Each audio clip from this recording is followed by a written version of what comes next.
Assalamualaikum warahmatullahi wabarakatuh. Kami dari kelompok 4 akan mempresentasikan tentang sistem informasi sebagai keunggulan kompetitif.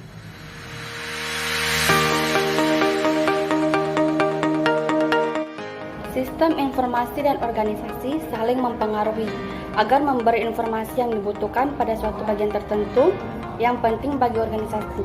Organisasi di sisi lain juga harus waspada dan terbuka terhadap pengaruh sistem informasi supaya mendapat keuntungan dari teknologi baru.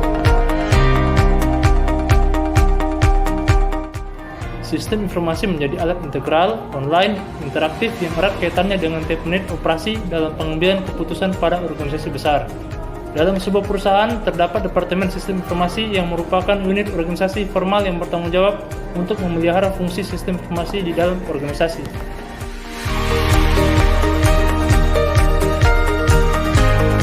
Dampak dari sistem informasi yang memengaruhi organisasi.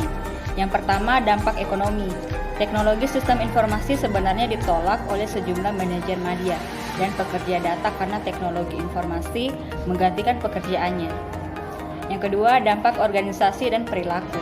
Berdasarkan penelitian behavioral, disusunlah teori yang mengatakan bahwa teknologi informasi mampu mengubah hierarki dan dari pengambilan keputusan pada organisasi dengan cara menekan biaya yang diperlukan oleh informasi dan memerluaskan distribusi informasi.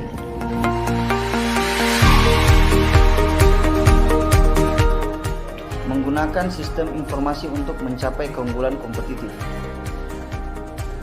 Sistem informasi adalah suatu sistem virtual data mereka mencerminkan sistem fisik dari sebuah perusahaan. Sistem informasi dapat digunakan untuk memberikan keunggulan kompetitif kepada perusahaan. Dimensi-dimensi keunggulan kompetitif, yang pertama itu ada keunggulan strategis. Keunggulan ini merupakan keunggulan yang memiliki dampak fundamental dalam membentuk operasi perusahaan. Operasi perusahaan. Yang kedua ada keunggulan taktikal. Keunggulan taktikal didefinisikan sebagai metode membuat dan menyempurnakan strategi menggunakan cara yang lebih baik dibandingkan dengan cara yang digunakan para pesaing. Yang ketiga adalah keunggulan operasional. Keunggulan operasional merupakan keunggulan yang berhubungan dengan transaksi dan proses hari-hari. Disinilah sistem informasi akan berinteraksi secara langsung dengan proses.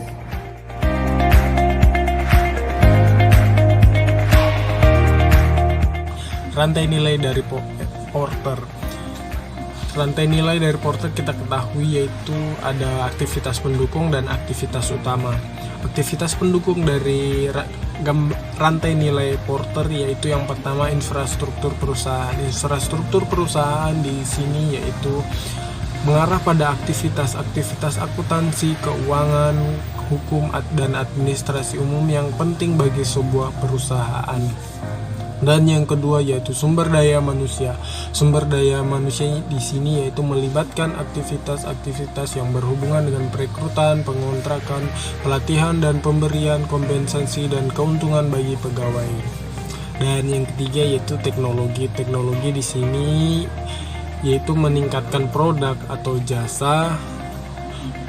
Contohnya yaitu adalah penelitian dan pengembangan investasi dalam teknologi informasi yang baru dan pengembangan website dan desain produk. Yang keempat yaitu pembelian atau perolehan, termasuk seluruh aktivitas yang melibatkan perolehan bahan mentah, suplai, mesin, dan bangunan yang digunakan untuk melaksanakan aktivitas-aktivitas utama. Dan di sini kita akan jelaskan lagi yaitu aktivitas utama. Aktivitas utama masuk pada logistik utama. Logistik utama di sini yaitu bagaimana barang datang dari pabrik kemudian disimpan dalam gudang.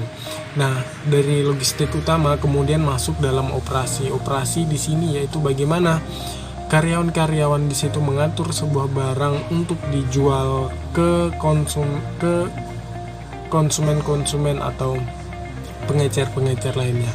Dan dari sini dari operasi kita lihat lagi dari operasi lanjut ke logistik keluar di sini, kemudian perusahaan memasarkan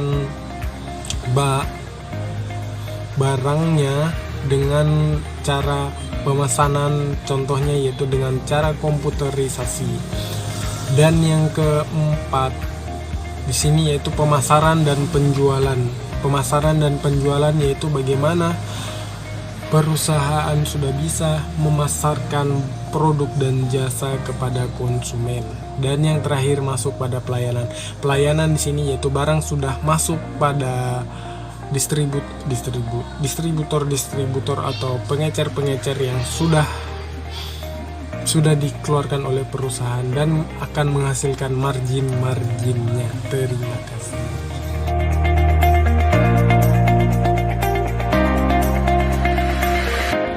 Kesimpulannya, teknologi informasi menyediakan alat bantu bagi para manajer untuk menyelesaikan peran baru maupun peran tradisional.